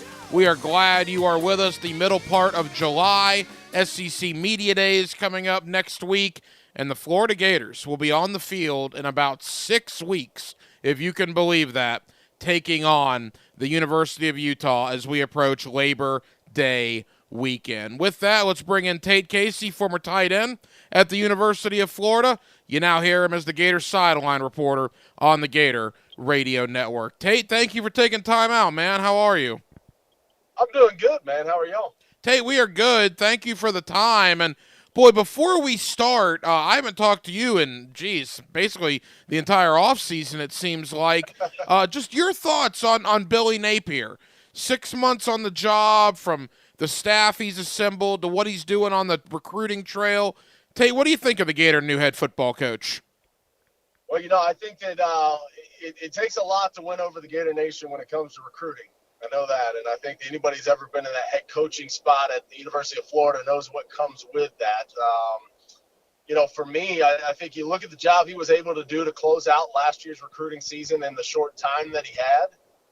He was able to finish strong and at least pull in some of that class.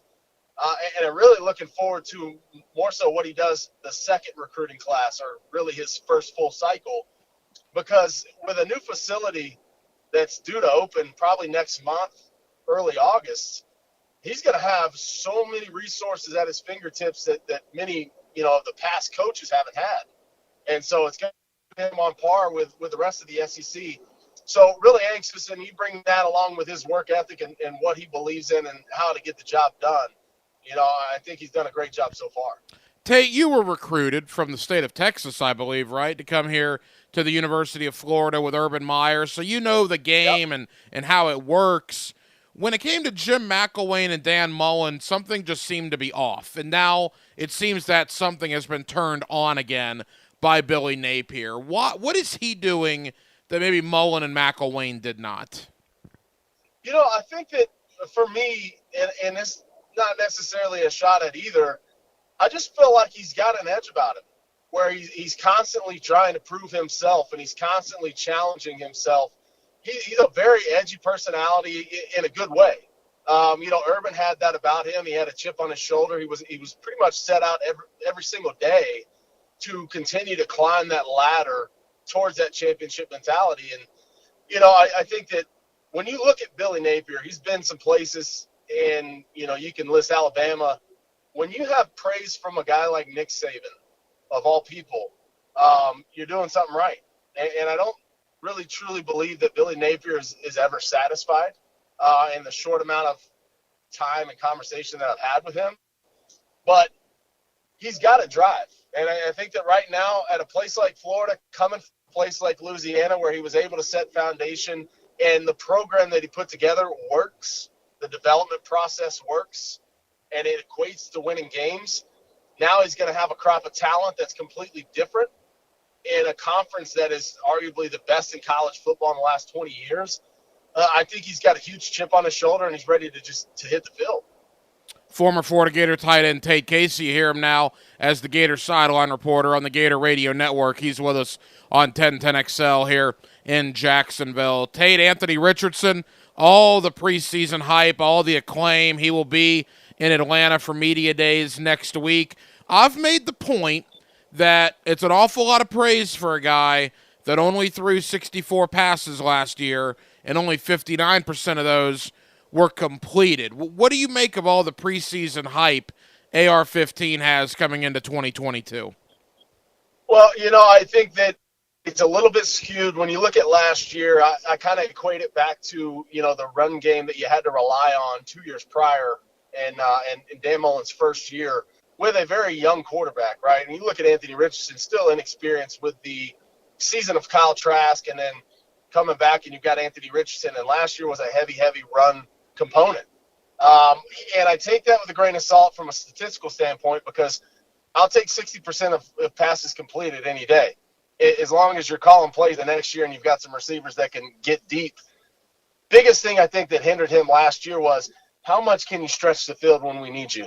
And I think he's going to have a lot of challenge this year with a very good secondaries that he's going to face in the SEC, especially with the schedule that Florida's got to go up against. And my biggest thing is I'm patiently awaiting that first week because unlike typical seasons in the past, you don't necessarily have to wait on the third, fourth game, to see how serious somebody like Florida is in contention. You're going to get that the first week with Utah. And I'm playing. Anthony Richardson is going to come out, and he's going to have to be a leader for the first time in his career. And that's the other thing that I'm really looking forward to is seeing how he's grown as a player, as a teammate, versus just how he's grown as a talented quarterback. Tay, you played with a pretty good quarterback that wore number 15 at Florida, if memory serves. And I'm not saying that Anthony Richardson is going to be the next Tim Tebow. I mean, it would be ridiculous to even say that. But the preseason hype is real. The 2023 mock drafts of him in the top 10, that is real. How do you feel Anthony will handle all these expectations coming into the year? Well, two things. One, I played with two really, really talented quarterbacks. Just so we're clear, we can't just shun Chris Leak out of every conversation that surrounds Florida Gator football in the Urban Meyer era. But to your point, it's preseason hype. And a lot of players in that locker room know what that means. It equates to nothing, right? It's what you've done on the field. It's what you've done at the end of the season that counts. And these guys are going out trying to, have aspirations of winning a championship, and that starts in January. And so it's really going to depend on – he's not just going to show up in August, September and win a Heisman or, go be a first-round draft pick off of talent alone.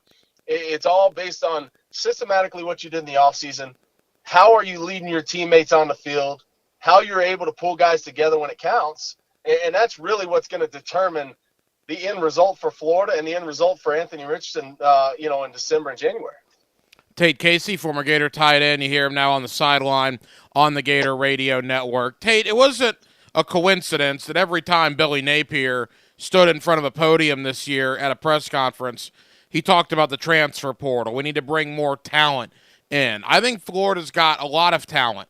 My concern is after you get past the starting 22, do they have the depth there that their counterparts in the SEC have that they're going to face this fall? Does the overall roster, does that concern you coming into the season? No, every year when we turn over the new cycle in college football, there's a lot of talk on recruiting. Now, obviously, there's a lot of talk on the transfer portal, and then you inject the NIL conversation into that mix on how do you get guys coming out of high school and get the best 5 stars and 4 stars. And a lot that gets lost in the shuffle of that to me is the development of players that are already on campus. When we turned over from Ron Zook to Urban Meyer, there was really a set, call it 18, 20 guys, 22 guys maybe, when Urban Meyer came in, that, okay, I've got almost a starting lineup, and I've got to go find about 6 to 10 core guys that are going to jump on board this mindset and the thought process and how I do things, my philosophy, and I've got to get them to buy in quick in that offseason. And so what I look at is who are those other 6 to 10 guys right now, because you do have a starting base right now. I think Billy Napier is going to have enough to go out and play good football right off the bat. You got to get some of these sophomores, freshmen from last year that are now sophomores and juniors, and they better get going. And I think you look at Coach Hawk and the strength and conditioning staff, their sole job in the offseason is to get those kind of guys to come up and grow up pretty quick. And, they're at Florida. They're talented individuals. The question is their mind in the right place? Are they doing all the right things? Are they going to class? Are they making their weight? Are they hitting the offseason workouts the way they're supposed to be? And are they really driven to take one of those starting jobs or at least be in that 2-deep, cycle? Those are the kind of guys that are going to make or break, to me, a Florida 9-10 win potential this year, if not 11, to be quite honest with you. I think Florida, it may be ambitious to some people, but when you look at Florida, I look at this season almost like the 2017 season, Dan Mullen's first year. A lot of people thought, yeah, he could probably win maybe 7-8 games. There's no way Florida's going to beat Georgia. There's no way they're going to beat LSU. There's no way they're going to beat, Mississippi State. And then he goes out and does what they did that first year, and honestly could have won probably 2 more games had they kind of put the pieces in place. But Billy Napier is going to have an opportunity to prove a lot of people wrong. A lot of doubters, especially in the SEC East. When you look at people that are pegging Tennessee, Kentucky to be above Florida, in certain polls right now, if I'm Billy Napier, that's a straight attack on me and my team. And that's how it should be. And if I'm the players in that locker room and in that strength and conditioning room, man, I'm going out to prove a lot of people wrong. That's my whole goal this offseason. Yeah, you've certainly seen it in the preseason magazines. Both Athlon and Lindy's have Florida picked 4th in the SEC East behind both Tennessee and Kentucky. Tate, final thought, at least on the football side. I want to get a thought about Mick Hubert from you in one moment. You mentioned Utah opening the year. Gator fans for years, back when you played and certainly in the decade plus since, I don't want to play the Citadel anymore. I don't want to play Ball State anymore. I want to get into it. Well, all right. Now the Pac-12 champions are rolling in, and they're bringing back like 17 of the 22 starters that were in the Rose Bowl last year. How tough an opening game do you think that could be for Anthony Richardson, Billy Napier, and the Gators? Well, listen, let's be real. It's going to be a challenge. There's no doubt. But I think that every championship caliber team looks at a moment like that as an opportunity. They don't shy away from it. They don't think that, well, man, that's going to be tough.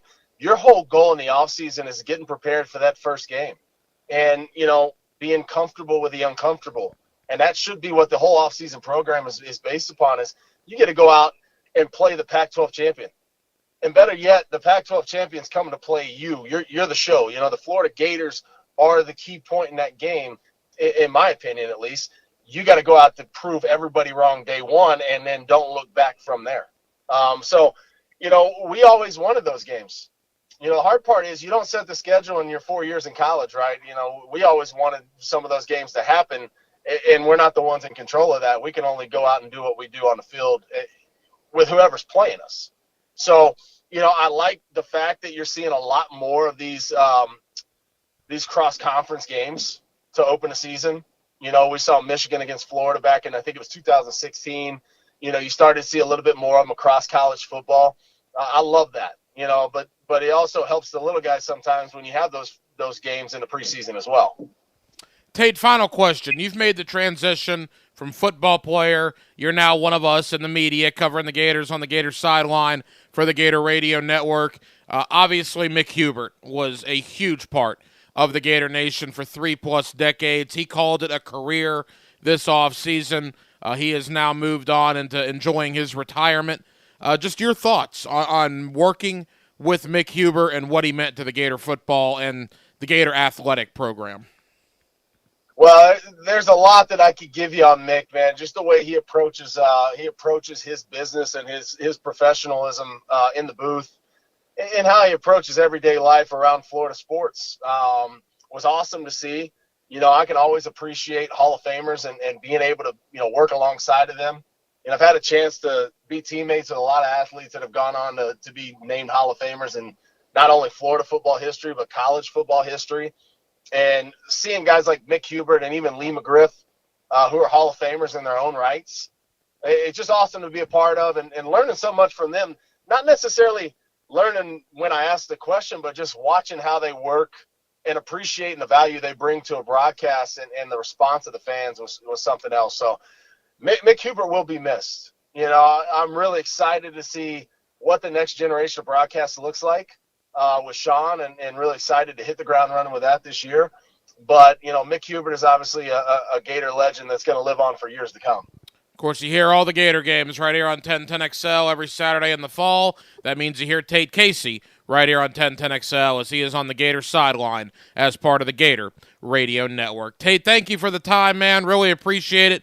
Let's do it again in a couple of weeks. All right, man. I appreciate it, Ryan. Y'all have a good one, guys. You know Dan Hicken. I got special talents. I'll show you.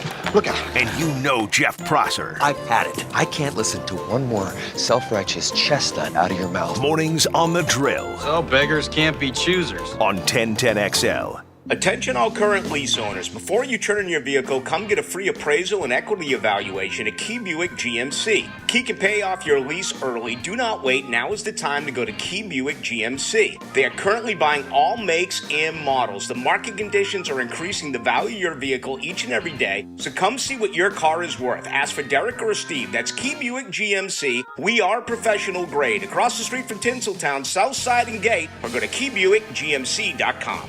Thinking about a graduate degree? Consider Webster University. Enrolling now for MBA degrees with several areas of emphasis to fit your career goals. Earn your degree completely online or in person one night each week at the local campus. Webster University is a military-friendly, nonprofit university. They accept VA benefits, employer tuition assistance, and financial aid. You've waited long enough. Apply today at webster.edu. Webster University, an accredited degree that fits your lifestyle. Rick Ballou for Carlson Dental. I've been telling you this for quite some time because it's true. I hate going to the dentist, or at least I used to hate going to the dentist. I had total anxiety, and then I tried sedation, light sedation for cleaning and deep sedation as well for cavities and root canals. Folks, it's an incredible experience. So don't be nervous. Don't be scared. Go to carlsondentalgroup.com. That's carlsondentalgroup.com for all of your dental needs. Hey everybody, it's Mike Dempsey. Obviously, the summer temperatures are already here, and if you're like me, you want that oppressive Florida heat to stay outside the house. That's why I'm such a fan of Pella Windows and Doors. By now, we know that windows are the #1 way that heat gets in and the cold gets out. So when you're ready for the stylish design and energy efficiency that comes from Pella Windows and Doors, we invite you to visit their showroom on Phillips Highway next to Tesla, or find them online at PellaJacks.com. O'Reilly. Stay cool this summer with AC Pro and O'Reilly Auto Parts. Right now, get a $15 O'Reilly Auto Parts gift card after mail-in rebate with the purchase of select AC Pro ready-to-use refrigerant products that include a hose and gauge. Beat the heat before you hit the road with AC Pro at your local O'Reilly Auto Parts store. O'Reilly Auto Parts. Tired of the same old places for happy hour? Downtown's best is at Bellwether. It's Tuesday through Saturday from 4 to 7 p.m., with the exception on Friday when happy hour starts at 11 a.m. because why not? For all you late-nighters, Bellwether offers nightcap specials on Friday and Saturday from 10 to midnight. Want a snack with your cocktail? Bellwether has a unique bar food spread. And guess what? All metered parking is free after 6 on weekdays as well as the weekend. That's Bellwether downtown. I'll ring you up in a second. Kim, can you see if we have more acid wash? Desmona's Thrift Store is the spot for killer vintage finds. Oh, that looks fabulous on you. Hey, can you do the register? But her sales clerk situation feels pretty threadbare. Oh, yeah, let me clear out that fitting room. Indeed can help her hire great people fast. I need Indeed.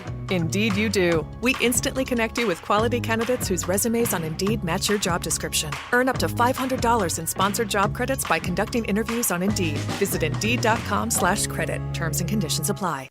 Registration is now open for the Greater Jacksonville Kingfish Tournament. Over $250,000 in cash and prizes available, with payouts up to 20 places. Of course, there's awesome prizes for lady anglers, and bring along your junior anglers as well. Anyone can get in on the fun this year. Register today at kingfishtournament.com. Even if you're not in the water, spectators will enjoy exhibits, food, kids' activities, and a fireworks display. See you at the Greater Jacksonville Kingfish Tournament. One of the best things that happened here over the past year is the arrival of QC Kinetics. Hey, it's Leon Searcy here. QC Kinetics is giving relief every day to folks here with chronic joint pain using the latest advancements in regenerative medicine. They harness the power of your own body healing properties, like in your blood or plasma, concentrate them and apply them to your affected joints. The results can be mind-blowing. These regenerative treatments are designed to repair and restore your damaged tissues so that you can move again without pain. Play golf, tennis, run, walk upstairs without hurting. The success rate is incredible. QC Kinetics is growing now with clinics in Mandarin and Ponte Vedra. Folks here are getting real relief with no drugs, no steroids, no surgery. Discover the exciting all-natural, advanced natural options that we now have access to. Thanks to QC Kinetics. It's a free consultation. See what your options are. Now in Mandarin and Ponte Vedra. Call 904-274-5522. 904-274-5522. That's 904-274-5522.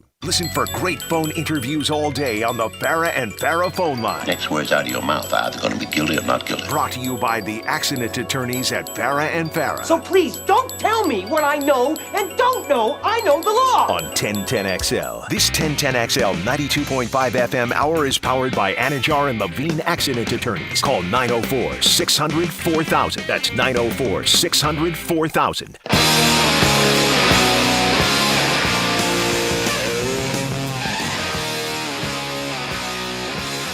Hacker After Dark on 1010XL.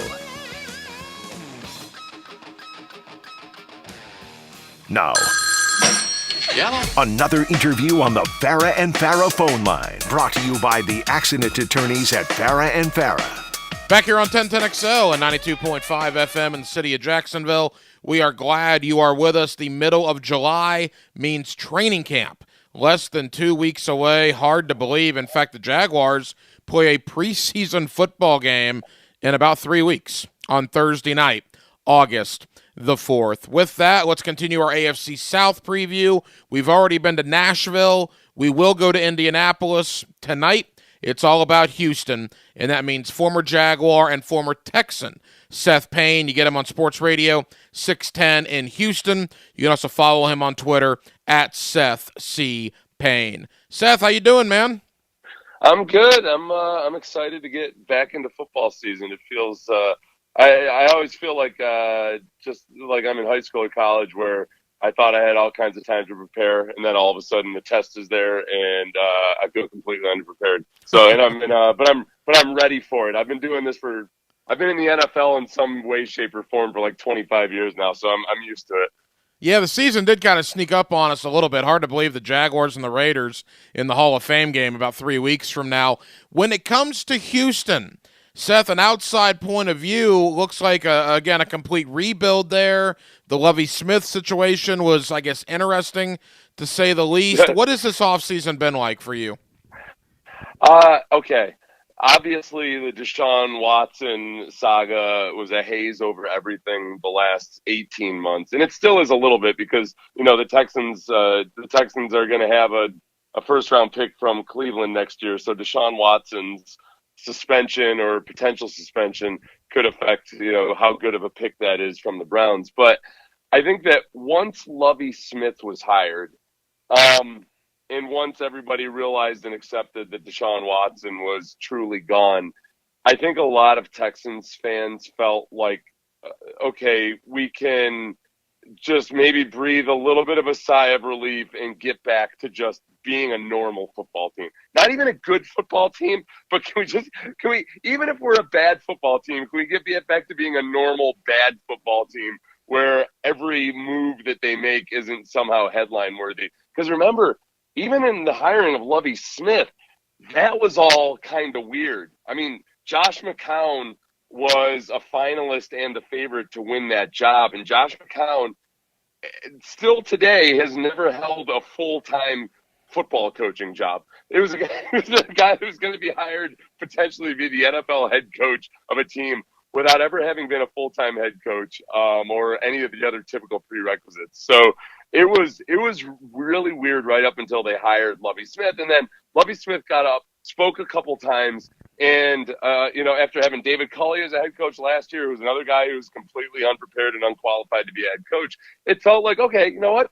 Lovie Smith wouldn't have been my first choice or any other high ranking if you had to ask me 2 years ago. But right now, this is an honest-to-goodness NFL head coach who's had a lot of success with the Bears, at least, as a head coach a long time ago now. But I can get behind this. I think that's how a lot of Texans fans feel.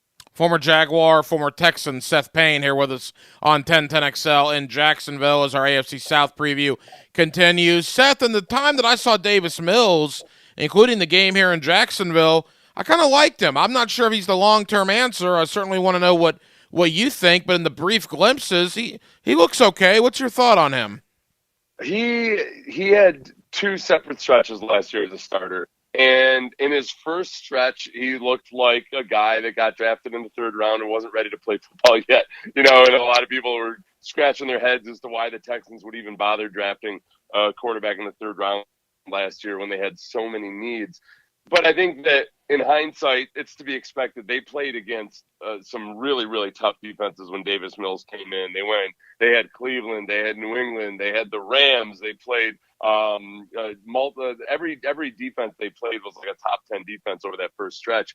When Tyrod Taylor came back and played, and Davis Mills had some time to sit back and learn the game, having taken some lumps and bruises, by the time he got his second chance to start in the last 5 games of the season, he really looked like a completely different guy. He showed a lot more poise. He showed a lot more confidence in his decision-making. He was able to adjust plays pre-snap, adjust the pass protection pre-snap, do a lot of things that you want to see a young quarterback start to do.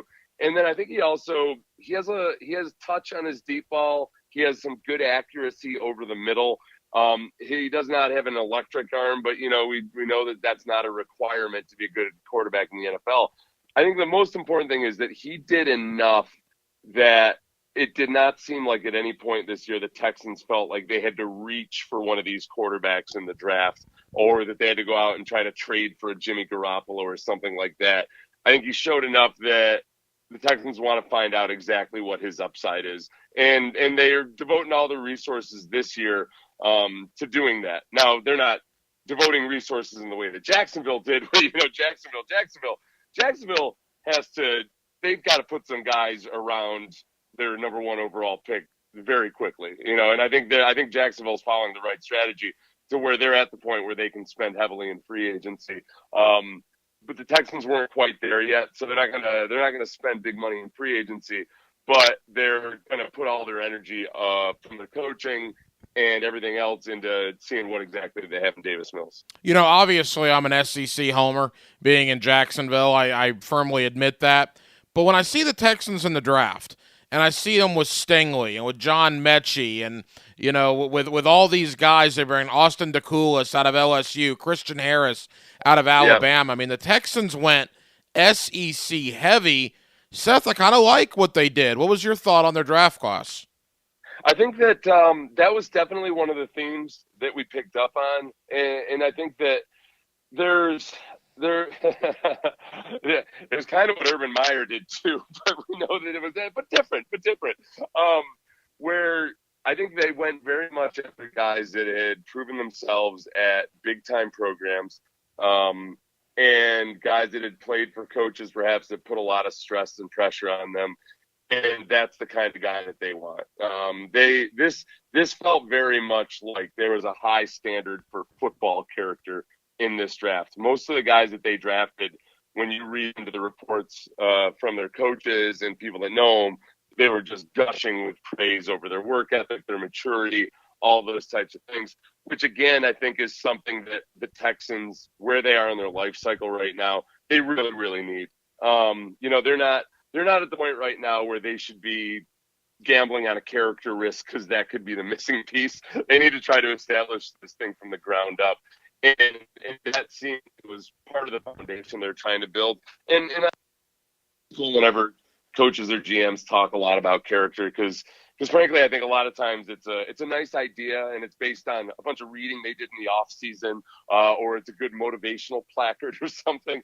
But this time you got the sense that Nick Caserio, the general manager, really was putting a lot of thought into just what kind of guys these guys are in the locker room, in the weight room, on the practice field, all those things. Former Jaguar, former Texan Seth Payne, Sports Radio 610 in Houston. Seth, I bet all the Texans talk you've done. I'm not sure of this offseason if you've been asked about A.J. Cann, but I'm going to ask you because he left Jacksonville to go to Houston.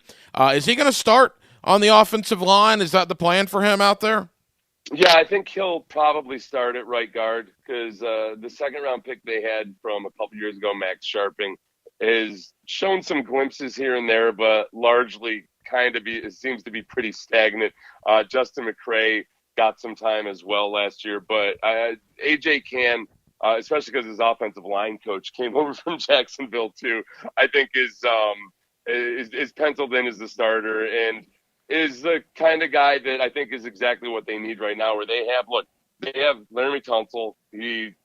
Laramie Tunsil has 2 first-round picks spent on him because the Texans spent the first-round pick, traded for him for 2 first-round picks.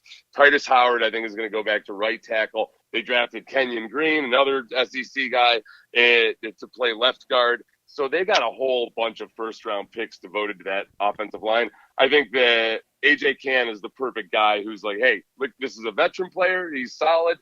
He doesn't have to be all pro.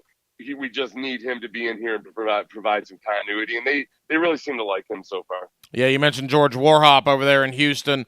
Sometime during training camp, when you get a chance to talk to George Warhop, ask him about the whirly bird.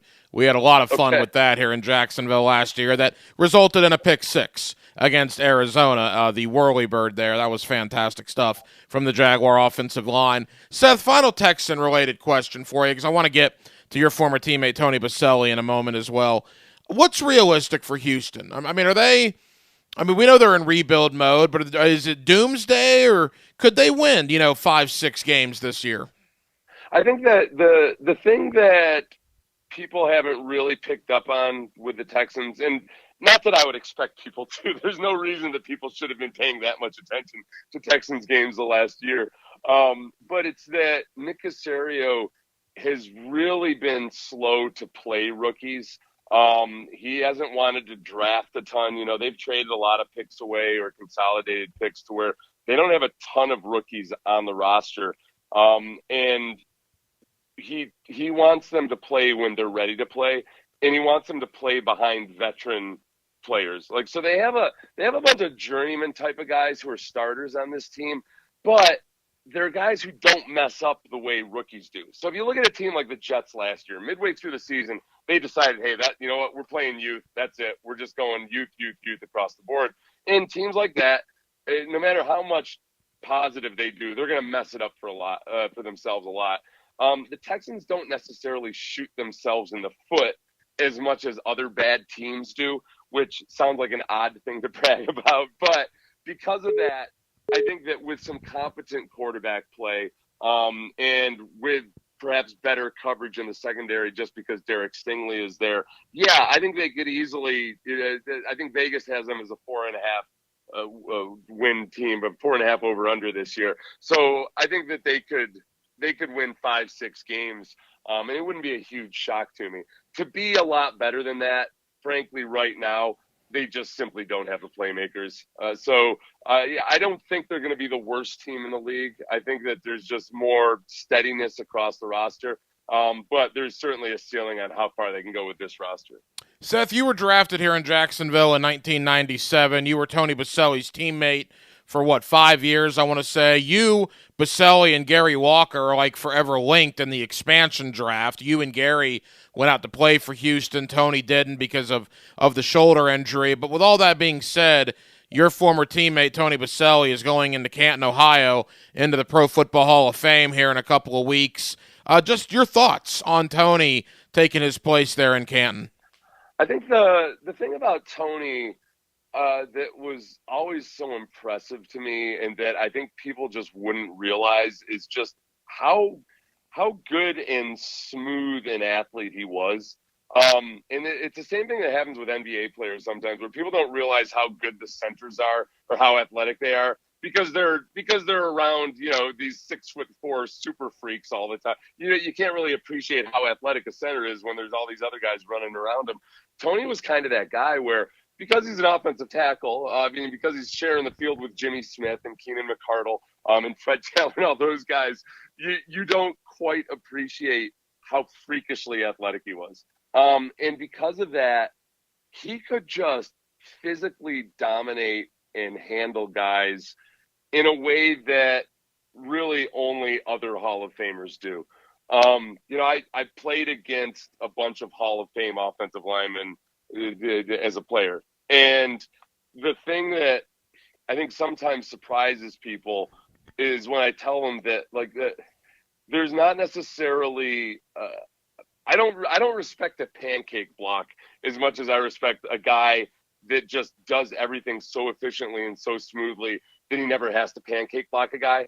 And Tony Boselli was that guy where he just had such great body control and such good use of his hands, and such a sense of timing and anticipation that he dominated guys without making it look as impressive as it was. It really, and he also, the other big thing I learned from Tony Boselli, I don't think I've ever told him this, but I actually appreciate him for it, was I was just having a conversation with him one time about what he felt like before games. Because I think a lot of athletes feel pretty nauseous or sick or, nervous before games. And I always just assumed that Boselli would have nothing to be nervous about before a football game because he just pretty much won every matchup. And he told me, just how physically miserable he was before every game, and he racked with self-doubt at times. And, just like anybody else, had to overcome all of those same challenges, no matter how good he was. And I think that was one of the things that made him great, was he had a certain level of humility about him, that some freakishly talented guys don't have. Without that humility, I don't think he would have been as good a player as he was. Only a couple of weeks before Tony Boselli is enshrined in the Pro Football Hall of Fame. Seth Payne, former Houston Texan, of course played right here in Jacksonville with Tony Boselli. You get him every morning now, Sports Radio 610 in Houston. You can follow him on Twitter at Seth C. Payne. Seth, always thank you for the time, man. Really appreciate it, and we'll do it again soon. Hey, my pleasure, bud. Thanks, man. No, there you go, and thank you to former Jaguar and former Houston Texan Seth Payne. You get him on Sports Radio 610 out in the Houston area. It's interesting when you talk to Houston compared to when we talked to Atlanta last week. Our friend John Michaels up there in Atlanta, they know the expectations are low. In Houston, they're just looking for a little bit of normalcy. They probably aren't going to win a lot of games, but it certainly seems there's more optimism in a place like Houston than there is in a place like Atlanta. Thought that was an interesting part of the conversation. And again, always appreciate Seth Payne for joining us here on 1010XL and 92.5 FM. That'll just about wrap it up for a Wednesday night edition. We have a ton of people to thank. Thank you to Mia O'Brien, who joined us earlier. Again, the Book of Bo, episode 1, comes out on July 18th. That is going to be an awesome, awesome series that we're doing here on 1010XL social media platforms. Thank you again to Josh Scobie, former Jaguar kicker, for joining us earlier on in the program, former Florida Gator tight end and current Gator sideline analyst on the Gator Radio Network, Tate Casey, and again, Seth Payne, all of which joined you right here tonight on Hacker After Dark. We're back tomorrow night at 6 o'clock. Again, in for Baloo the rest of the week, 6 to 8 on Thursday, 6 to 8 on Friday, and we hope you join us for a Thursday night edition. Dylan Denmark was your producer. Dylan, great job as always, man. I'm the Hacker Ryan Green, and Jacksonville, as always, thank you for spending your evenings with us here on Hacker After Dark. So for all of us here on HAD, have a terrific remainder of your Wednesday, and we'll do it all over again Thursday night, beginning at 6 o'clock. Until then, good night, Jacksonville. Now, another classic moment in Jags history. Big play, 35 from the 16. Mark at the line of scrimmage. Takes the snap, turns, looking for Jimmy in the end zone. Touchdown, Jaguars! Touchdown, Jaguars! Touchdown, Jaguars! Home of the Jaguars, 1010XL. When you hear Honda, you think safety, quality, value. Now think fuel economy. Don't settle for anything but the best. We invite you to compare Honda to all other brands. Remember, only a Honda is a Honda. Visit your local Honda dealer. We're dealing. It's summertime and the beach is calling your name. Chris here with Sliders Oyster Bar in Neptune Beach. I want to invite you all to our newly renovated family-owned restaurant that I guarantee you will only be served the freshest seafood in Jacksonville. My family and I wanted to see that our beaches community only gets the best, so we built you the best. Tons more seating, upgraded kitchen, fully stocked bar, and of course, fresh oysters. Come see us at Sliders Oyster Bar in Neptune Beach, locally owned and operated by Safe Harbor Seafood. Now's the time to double down on summer with double the savings on a new RV at General RV. For 5 days only, we've doubled all discounts. We've got select travel trailers up to 40% off and new motorhomes starting at just $75,995. Plus, go even further this summer with $500 in gas